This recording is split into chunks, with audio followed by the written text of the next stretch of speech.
जल जंगल और प्राकृतिक खनिज से संपन्न राज्य झारखंड की कहानी भी बेहद ही अजीबोगरीब है। झारखंड में आम लोगों की बात छोड़िए, अब तो राज्य के पूर्व मुख्यमंत्री, बीजेपी के प्रदेश अध्यक्ष और वर्तमान में राज्य के नेता प्रतिपक्ष बाबूलाल मरांडी और उनका परिवार ही डर के साये में जी रहा है। उन्हें जान का खतरा है।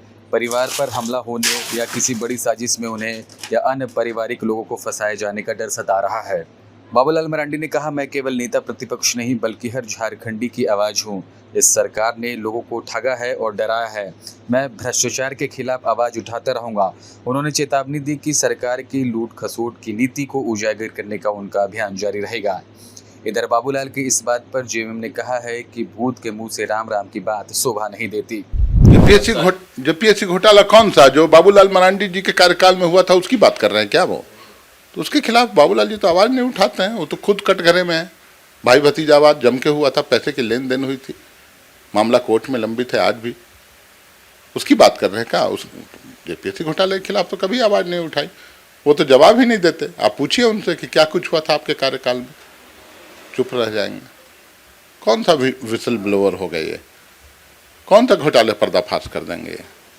जो खुद घोटालेबाजों का साथी हो, इनके साथ कैसे कैसे लोग हैं और क्या कुछ रहा है पिछला ट्रैक रिकॉर्ड, और घोटाले की भ्रष्टाचार की बात ये करते हैं। तो ये भूत के रूप मुंह से राम राम वाली बात है।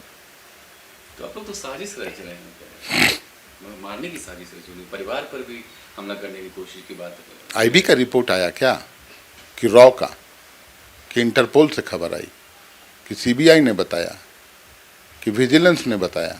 किसने बताया ये बात? सपना देखते हैं क्या वो? खैर, सपना देख सकते हैं। जिस दल में हैं वो अभी, जिस मानसिकता वाले लोगों के बीच में है, उसमें हो सकता है इस तरह की बातें होती हों। चूँकि गुजरात में इनकी पार्टी पर ही आरोप लगा था, अपने ही साथी हरेन पांड्या और भी लोग, बहुत सारे आरोप इनके दलों पर लगा। जी इतने बड़े नेता और इस तरह की बात करें, क्या कुछ प्रोपेगेंडा है क्या? नहीं, प्रोपेगेंडा नहीं है। दो चीज़ें इसमें है, देखिए ध्यान देने योग्य। या तो वो मानसिक संतुलन खो बैठे हैं, भारतीय जनता पार्टी के अंदर भी इनको पूछने वाला कोई नहीं है। ये कुछ भी बोलते हैं, उसके समर्थन में और नेता लोग नहीं आते हैं। रघुवर दास जी अलग बात बोलेंगे, अर्जुन मुंडा जी अलग, नीलकंठ सिंह मुंडा जी अलग, चंपाई सोरेन तो खैर अलग ही हैं, सीपी। तो इनको कोई समर्थन नहीं करता है। ठीक है, बाय डिफॉल्ट ही बने हुए हैं प्रतिपक्ष के नेता। तो ऐसे में मुझे लगता है डिप्रेशन में जा रहे हैं और उससे इनकी मानसिक स्थिति थोड़ी डगमगा गई है। तो बीजेपी वाले कह रहे हैं थोड़ी सी भी आँच आई तो बड़ा होगा। अरे कुछ भी बोलने का, हम भी खड़ा होकर बोलें कि थोड़ा कोई आंख उठा के देख देगा तो पूरा देश जला देंगे, कुछ इस तरह का बात, बिना सिर पैर का ना बात हुआ ये। कोई प्रासंगिक बात आप करेंगे ना, बड़ी बड़ी बातें करते हैं। अरे भगवान करे उनकी उम्र लंबी हो, स्वस्थ रहें, कोई सामने राजनीतिक प्रतिद्वंदी रहेगा तब तो लड़ेंगे हम लोग। और हमारी जो सोच है, हमारे नेता की जो सोच है, वो आपने देखा होगा। रघुवर दास जी पर मुकदमे दर्ज हुए थे, नॉन बेलेबल ऑफेंस था, सरकार भी हमारी बन गई थी, हम लोगों ने केस वापस ले लिया कि नहीं ऐसा गलत हो जाएगा। तो ये हमारी सोच है। अब इनकी सोच जो है वर्ष 2013 में दुमका के सिकाड़ीपाड़ा के नक्सलियों से संपर्क कर उन्हें रास्ते से हटाने की साजिश रची गई थी। ठीक उसी तरह एक बार फिर से यह षड्यंत्र रची जा रही है। इतना ही नहीं, उन्हें भ्रष्टाचार के खिलाफ आवाज़ उठाने पर झूठे मुकदमे में भी फंसाकर जेल भेजने की साजिश रची जा रही है। बाबूलाल फोबिया से ग्रसित है हेमंत सरकार। जेएमएम ने कहा है कि बाबूलाल जी का मानसिक दिवालियापन वो दर्शा रहा है कि किस तरह से इतने बड़े लीडर वो किस तरह से बात कर रहे हैं। देखिए, बाबूलाल फोबिया से ग्रसित है झारखंड मुक्ति मोर्चा और कांग्रेस।